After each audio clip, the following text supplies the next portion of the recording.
Alô você! Como você está firme e forte seguindo em frente? Mais uma videoaula, mais uma videoaula! Agora nós estamos no populismo, populismo de Getúlio Vargas. Getúlio Vargas ganha a eleição, ele diz que ganha as eleições no braços do povo, no braços do povo. E o governo agora dele vai ser direcionado para o povo. Consequentemente, Getúlio Vargas, nesse momento, ele é considerado como populista. Então, populismo de Vargas, 1950 a 1954. Mas o que seria isso, o populismo? É um fenômeno político da América, aqui da América Latina, onde um governante de origem elitista, governa com medidas populares, visando seduzir, influenciar e principalmente controlar as massas. Em outras palavras, ter o povo, ter o eleitor, ter a grande massa ao seu lado. Para isso, cria medidas que agradam as massas. Mas não foi um fenômeno só aqui no Brasil. Aqui no Brasil, o populismo foi marcado por Getúlio Vargas ou Getúlio Dornelles Vargas. Lá na Argentina, Juan Domingos Perón, o peronismo. Vítor Paz, na Bolívia. Lázaro Cárdenas, no México. Aqui no Brasil, o governo de Vargas populista dá aumento do salário mínimo de 100%. Leis que protegem os trabalhadores. Fortalecimento dos sindicatos. Vargas se coloca como o pai dos pobres.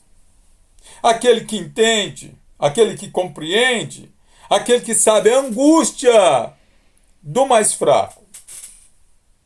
Alguns historiadores falam que ele nunca deixou de ser a mãe dos ricos. Mas ele passa para a história também como o pai dos pobres. Daí a habilidade política de Getúlio Vargas. Alguém que tem que ser estudado, uma habilidade política gigantesca. Esse governo de Vargas também é marcado por um forte nacionalismo. Ele é nacionalista. E a descoberta do petróleo aqui no Brasil mostra esse caráter nacionalista. A partir do momento que ocorreu a descoberta do petróleo no Brasil, Vargas tinha dois caminhos claros. Ele poderia contratar empresas estrangeiras para explorar petróleo em solo brasileiro, ou ele poderia criar uma empresa nacional. Agora, para criar uma empresa nacional, você tem que acreditar na competência, na habilidade, na raça, na vontade, na coragem, na destreza, na criatividade do povo brasileiro. Ou você pega o que já está pronto, ou você cria a sua acreditando na competência do seu povo, que é o povo brasileiro. Qual a solução? O que você escolheria? O que você, como administrador, se estivesse no lugar de Vargas, escolheria? Vargas escolheu criar a empresa nacional, a Petróleo do Brasil, a Petrobras. E ele ainda defende a Petrobras com o lema. Você sabe o lema. Qual que é o lema? Eu sei que você sabe. Qual que é o lema? Fala para mim. O petróleo é isso, o petróleo é nosso. Eu sabia que você iria acertar. Não tinha dúvida. Não. Você não acertou? Você não vai errar mais nunca. O lema, o petróleo é nosso. Então, consequentemente, Vargas ele é populista e ele é nacionalista. Então, consequentemente, ele cria inimigos. Inimigos de Vargas nesse período. Inimigos internos. A elite nacional. Grande parte da elite nacional, representada pelo jornalista e deputado federal Carlos Lacerda. Então ele tem inimigos na imprensa e tem inimigos no Congresso. Lacerda, um orador duro contra Getúlio Vargas. E a elite externa, representada pela elite norte-americana e europeia. Vargas tomou a decisão de colocar o petróleo sob o comando nacional, ferindo os interesses internacionais. Vargas não vai ter vida fácil nesse governo, apesar dele estar no ápice da sua popularidade. E quanto mais ele agrada a massa, mais ele desagrada a elite, mais a força dele é vista com maus olhos pelos seus inimigos. Ocorre um atentado na rua Toneleiro. O deputado federal e jornalista Carlos Lacerda toma um tiro no pé. O major do ar, Rubens Vaz, que acompanhava Lacerda, acabou morrendo.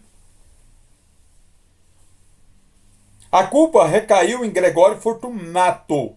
Gregório Fortunato, que era chefe da guarda pessoal de Getúlio Vargas. Então a pressão sobre Getúlio Vargas aumenta bastante. Tudo o que ele diz volta contra ele. Ele fala que sofre calúnias, mas não tem direito de se defender. E Vargas faz o inesperado. No dia 24 de agosto de 1945, ele suicida com um tiro no peito. No ápice da sua popularidade. O suicídio de Vargas. O suicídio é um gesto político.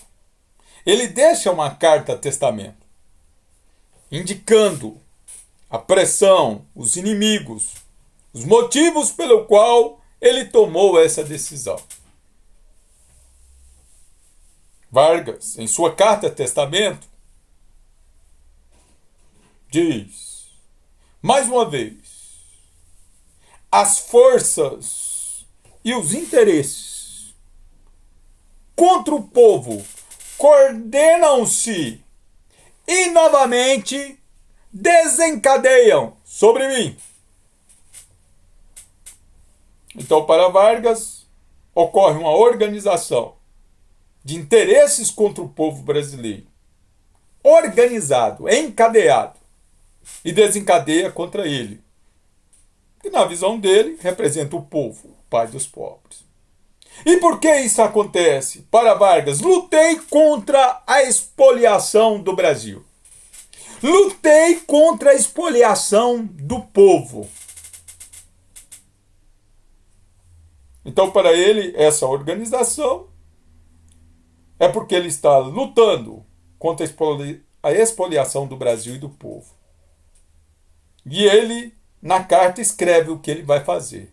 Eu vos dei a minha vida, agora ofereço a minha morte. E saio da vida para entrar para a história. O suicídio de Vargas gera uma comoção política tão forte, tão forte, tão forte, tão intensa, que o cortejo tinha mais de 1 milhão de pessoas na praia de Copacabana, do Rio de Janeiro. Ocorre uma instabilidade política tão grande que de 1954 a 1956, o Brasil tem 3 presidentes. Em 2 anos, 3 presidentes. Café Filho, que é o vice de Vargas. Carlos Luz e Nereu Ramos.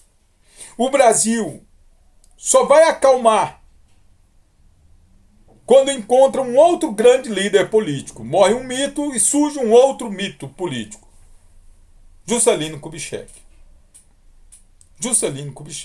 que acaba ganhando as eleições de 1955. Eleições duríssimas. Juscelino ganha as eleições com 36% dos votos válidos. 36% dos votos válidos. O militar Juarez Távora tem 30%.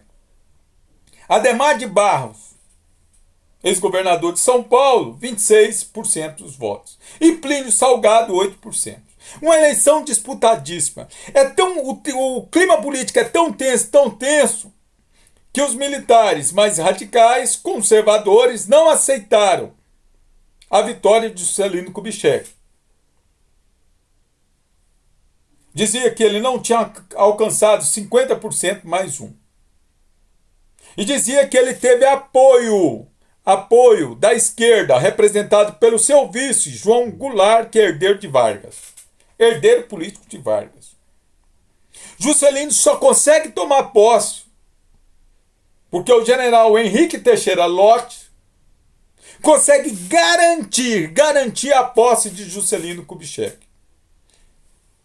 E Juscelino vai governar de 1956 a 1960.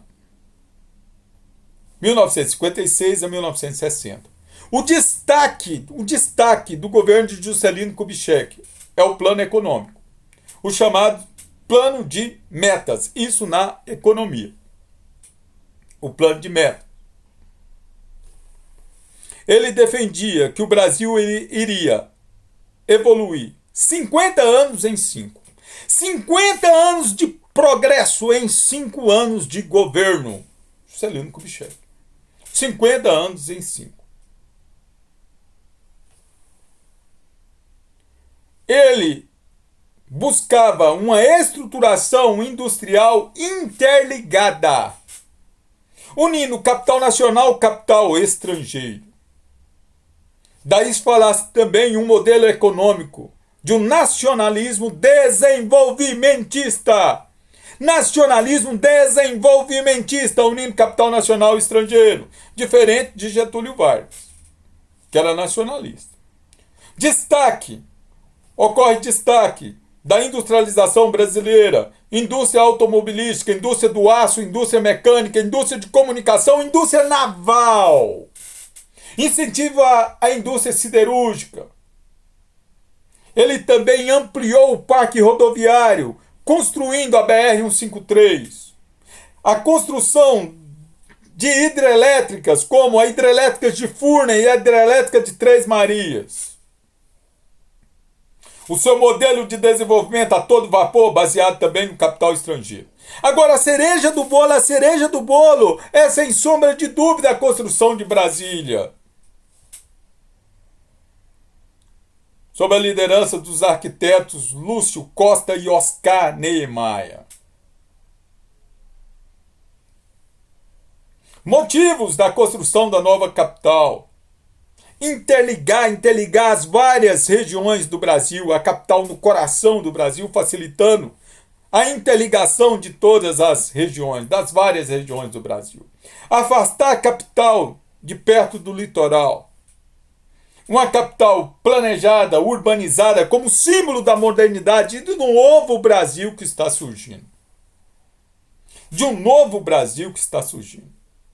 É o mineiro Juscelino Kubitschek, sorriso largo, carismático, alguém que vem para dizer para o povo brasileiro: chega de sofrer, Vargas não voltará, chega de olhar para trás, chega de luto, agora é hora de seguir em frente, rumo ao progresso, rumo ao desenvolvimento. 2 nomes da história do Brasil que você tem que estar ciente que pode cair na sua prova: Getúlio Vargas e Juscelino Kubitschek. E um momento da história do Brasil extremamente tumultuado. Extremamente tumultuado. É muito importante você organizar tudo isso que nós falamos no seu caderno da melhor maneira possível. É uma videoaula extremamente rica de conteúdos que cai no Enem, que cai nos vestibulares, que cai em inúmeros concursos públicos. E é importante que você tenha tudo isso documentado, organizado no caderno, no seu esquema ou no seu computador. Estude o máximo possível, acredite em você, busque o máximo de conhecimento e até eu acredito em você e até a próxima videoaula. Sucesso, siga em frente, estude o máximo e vamos rumo à vitória. Seja rumo à universidade, seja rumo a um serviço público. Sucesso!